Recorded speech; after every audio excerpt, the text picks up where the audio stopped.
الحمدللہ رب العالمین والصلاة والسلام علی رسولہ الکریم اما بعد فاعوذ باللہ من الشیطان الرجیم بسم اللہ الرحمن الرحیم ان الانسان لربہ لکنود وانہ علی ذلک لشہید وانہ لحب الخیر لشدید افلا يعلم اذا بعثر ما في القبور وحصل ما في الصدور ان ربهم بهم يومئذ لخبير صدق اللہ العظیم۔ واجب الاحترام سامعین، السلام علیکم ورحمۃ اللہ وبرکاتہ۔ سورہ العادیات کی 6 سے لے کر 11 نمبر آیات تک تلاوت کرنے کی سعادت حاصل کی ہے۔ ان آیات کا ترجمہ یوں ہے کہ بے شک انسان اپنے رب کا بڑا ناشکرا ہے اور وہ خود اس پر گواہ ہے، اور بے شک وہ مال کی محبت میں بڑا سخت ہے۔ کیا وہ اس وقت کو نہیں جانتا جب نکال لیا جائے گا جو کچھ قبروں میں ہے، اور ظاہر کر دیا جائے گا جو سینوں میں پوشیدہ ہے؟ یقیناً ان کا رب ان سے اس روز خوب باخبر ہوگا۔ اللہ کا قول سچا ہے جو بڑی ہی عظمت والا ہے۔ عزیزان گرامی قدر، السلام علیکم ورحمۃ اللہ وبرکاتہ۔ اس سے پہلے اللہ کریم نے قسمیں کھائیں تاکہ جس بات کو آگے کیا جانا ہے اس کی اہمیت اجاگر ہو۔ قسمیں کھائیں تیز دوڑنے والے گھوڑوں کی، ان کے سموں سے جو دوڑتے ہوئے آگ نکلتی ہے اس کی، پھر ان کے سینوں سے جو ایک خاص آواز نکلتی ہے اس کی، پھر جب وہ دوڑتے ہیں تو گرد اڑتی ہے، پھر صبح کے وقت کی جب وہ حملہ کرتے ہیں اور پھر دشمن کی صفوں میں گھس جاتے ہیں۔ اس قسم کھانے کے بعد پھر اللہ رب العالمین نے فرمایا کہ ان الانسان لربہ لکنود، کہ بے شک انسان بڑا ناشکرا ہے۔ یہ جواب قسم ہے۔ انسان اپنے رب کے احسانات، اس کی نوازشات، اس کی نعمتوں پر سخت ناشکری کا اظہار کرتا ہے۔ اس کے لبوں پر کبھی دیکھا نہیں جاتا کہ وہ شکر کے کلمات ہو، بلکہ ہمیشہ شکوہ شکایت ہی کرتا رہتا ہے۔ اس کو کروڑوں نعمتیں دے دی جائیں، بس ایک تمنا اس کی بے شک گھٹیا سی ہو، وہ نہ پوری ہو تو شکایات کا دفتر کھول دیتا ہے جو ختم ہونے کو آتا ہی نہیں ہے۔ حضرت ابن عباس رضی اللہ تعالی عنہما فرماتے ہیں لکنود، تو لکنود جو ہے یہ لکفور ہے، جحود لنعم اللہ تعالی، یعنی کنود کا معنی کفور ہے، یعنی ناشکرا، اللہ تعالیٰ کی نعمتوں کا انکار کرنے والا۔ حضرت حسن بصری رضی اللہ تعالیٰ عنہ فرماتے ہیں یذکر المصائب وینسی النعم، کہ مصیبتوں کا ذکر کرتا ہے اور نعمتوں کو بھول جاتا ہے۔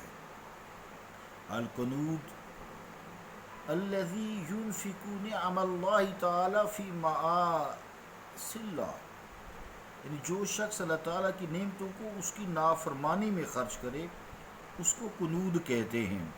اس لیے اس زمین کو بھی کنود کہتے ہیں جو بنجر ہوتی ہے اور جس میں کاشت نہیں ہوتی، اسے بھی کنود کہا جاتا ہے۔ وَمِنْهُ الْأَرْضُ الْقُنُودُ الَّتِي لَا تُنْبِتُ شَيْئًا، یعنی اس زمین کا وہ حصہ جس میں کوئی کھیتی باڑی نہیں ہوتی، اس کو بھی کنود کہا جاتا ہے۔ آگے جو 7 نمبر آیت ہے اس میں فرمایا گیا ہے کہ اس چیز کو کہ انسان اپنے رب کا ناشکرا ہے ثابت کرنے کے لیے کوئی ایسی شہادت کی بھی ضرورت نہیں ہے، کسی غیر معمولی غور و خوض کی بھی ضرورت نہیں ہے۔ انسان کے اپنے اطوار و اعمال اس بات کی خود شہادت دینے کے لیے کافی ہے کہ یہ ناشکرا ہے، وہ خود بھی جانتا ہے۔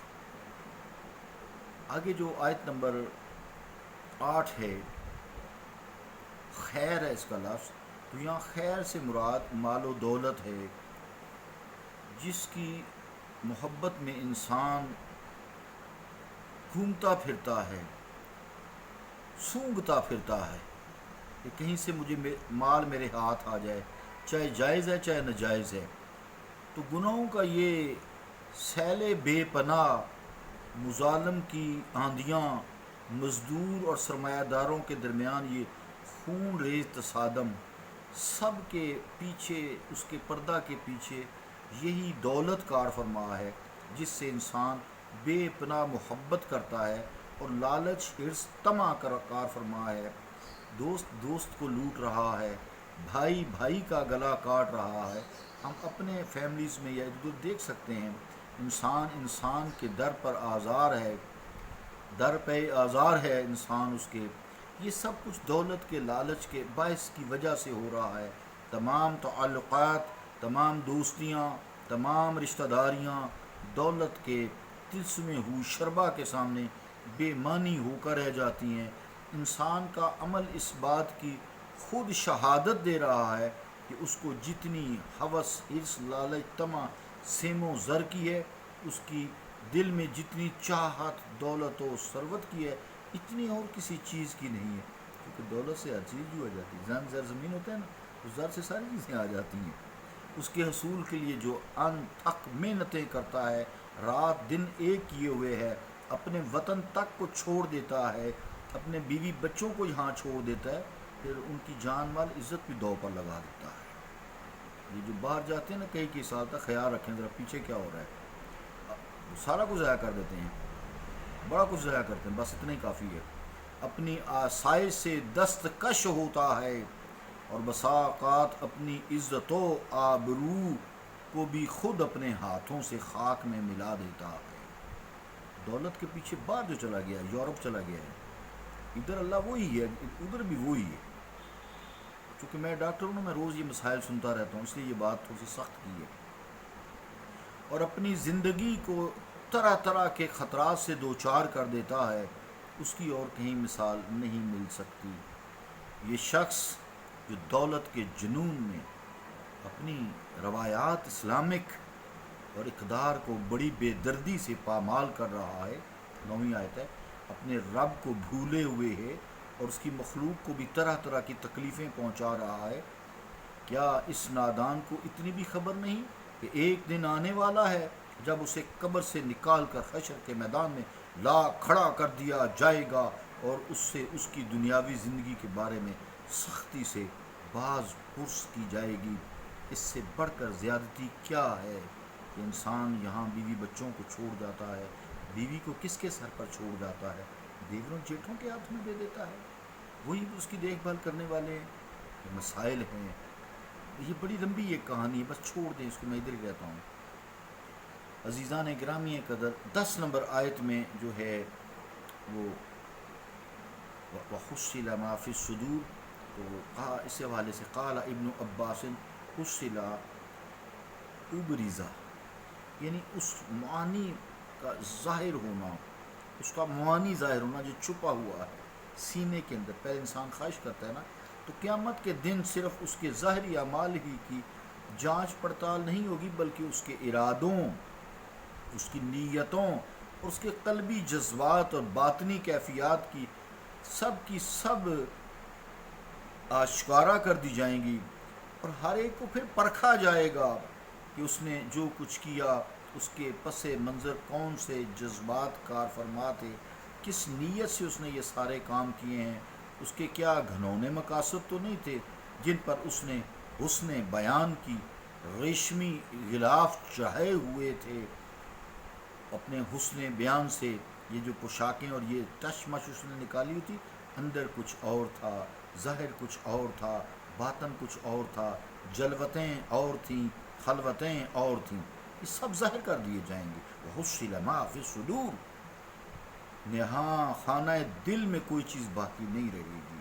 اگرچہ دنیاوی عدالتیں بھی مجرم کی نیت اور ارادے کو اہمیت دیتی ہیں، یقیناً دیتی ہیں، لیکن ان کے پاس کوئی ایسا میٹر نہیں ہے، کوئی ایسا آلہ نہیں ہے، کوئی مشین نہیں ہے، کوئی چیک بیلنس نہیں ہے جس کے ذریعے وہ اس نازک ذمہ داری کو پورے وثوق کے ساتھ انجام دے سکیں.